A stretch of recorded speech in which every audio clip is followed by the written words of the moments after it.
जब भी प्रेम की मिसाल दी जाती है तो श्री कृष्ण राधा के प्रेम का नाम सबसे ऊपर लिया जाता है।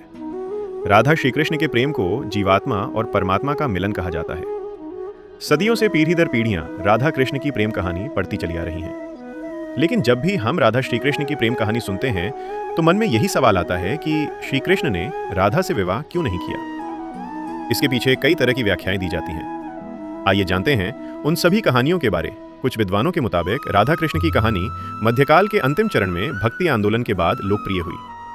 उस समय के कवियों ने इस आध्यात्मिक संबंध को एक भौतिक रूप दिया। प्राचीन समय में रुक्मिणी, सत्यभामा समेता श्री कृष्ण मसरा प्रचलित थी, जिसमें राधा का कोई जिक्र नहीं मिलता है। देवकी पुत्र श्री कृष्ण कुछ समय तक गोकुल में रहे और उसके बाद वृंदावन चले गए थे। श्री कृष्ण राधा से 10 साल की उम्र में मिले थे।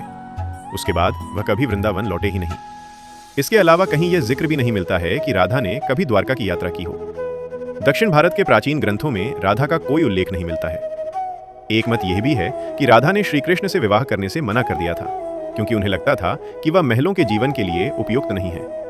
राधा एक ग्वाला थी, जबकि लोग श्री कृष्ण को किसी राजकुमारी से विवाह करते हुए देखना चाहते थे। श्री कृष्ण ने राधा को समझाने की कोशिश की, लेकिन राधा अपने निश्चय में दृढ़ थी। एक अन्य प्रचलित व्याख्या के मुताबिक राधा ने एक बार श्री कृष्ण से पूछा कि वह उनसे विवाह क्यों नहीं करना चाहते हैं। तो भगवान श्री कृष्ण ने राधा को बताया कि कोई अपनी ही आत्मा से विवाह कैसे कर सकता है। श्री कृष्ण का आशय था कि वह और राधा एक ही हैं, उनका अलग अलग अस्तित्व नहीं है। राधा को यह एहसास हो गया था कि श्री कृष्ण भगवान हैं और वह श्री कृष्ण के प्रति एक भक्त की तरह थी। वह भक्ति भाव में खो चुकी थी, जिसे कई बार लोग भौतिक प्रेम समझ लेते हैं। इसलिए कुछ का मानना है कि राधा और श्री कृष्ण के बीच विवाह का सवाल पैदा ही नहीं होता है। राधा और श्री कृष्ण के बीच का रिश्ता एक भक्त और भगवान का है। राधा का श्री कृष्ण से अलग अस्तित्व नहीं है। विवाह के लिए 2 लोगों की आवश्यकता होती है। कुछ लोग इसकी इस तरह से भी व्याख्या करते हैं कि सामाजिक नियमों ने राधा कृष्ण की प्रेम कहानी में खलनायक की भूमिका निभाई। राधा और श्री कृष्ण की सामाजिक पृष्ठभूमि उनके विवाह की अनुमति नहीं देती थी। राधा को ठीक तरह से समझने के लिए रस और प्रेम के रहस्य को समझना होगा। यह आध्यात्मिक प्रेम की आनंददायक अनुभूति है। एक व्याख्या के अनुसार कृष्ण और राधा ने बचपन में खेल खेल में शादी की थी, जैसे कि कई बच्चे शादी का खेल खेलते हैं, लेकिन असलियत में दोनों का विवाह कभी नहीं हुआ। वैसे भी उनका प्यार वैवाहिक जीवन के प्यार से ज्यादा स्वाभाविक और आध्यात्मिक था। श्री कृष्ण और राधा एक दूसरे रूप से आत्मीय तौर पर जुड़े हुए थे, इसीलिए हमेशा राधा कृष्ण कहा जाता है, रुक्मिणी कृष्ण नहीं। रुक्मिणी ने भी श्री कृष्ण को पाने के लिए बहुत जतन किए थे।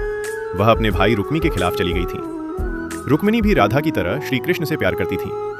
रुक्मिणी ने श्री कृष्ण को एक प्रेम पत्र भी भेजा था कि वह आकर उन्हें अपने साथ ले जाएं। प्रेम पत्र में रुक्मिणी ने 7 श्लोक लिखे थे। रुक्मिणी का प्रेम पत्र श्री कृष्ण के दिल को छू गया और उन्हें रुक्मिणी का अनुरोध स्वीकार करना पड़ा। इस तरह रुक्मिणी श्री कृष्ण की पहली पत्नी बन गई। वहीं दूसरी तरफ श्री कृष्ण और राधा को विवाह की आवश्यकता ही नहीं थी। राधा श्री कृष्ण के बचपन का प्यार थी। श्री कृष्ण जब 8 साल के थे तब दोनों ने प्रेम की अनुभूति की। इसके बाद पूरी जिंदगी श्री कृष्ण से नहीं मिली। राधा श्री कृष्ण के दैवीय गुणों से परिचित थीं। उन्होंने जिंदगी भर अपने मन में प्रेम की स्मृतियों को बनाए रखा। यही उनके रिश्ते की सबसे बड़ी खूबसूरती है।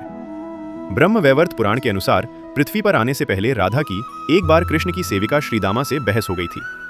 राधा रानी क्रोधित हो गईं और श्रीदामा को राक्षस के रूप में पैदा होने का श्राप दे दिया।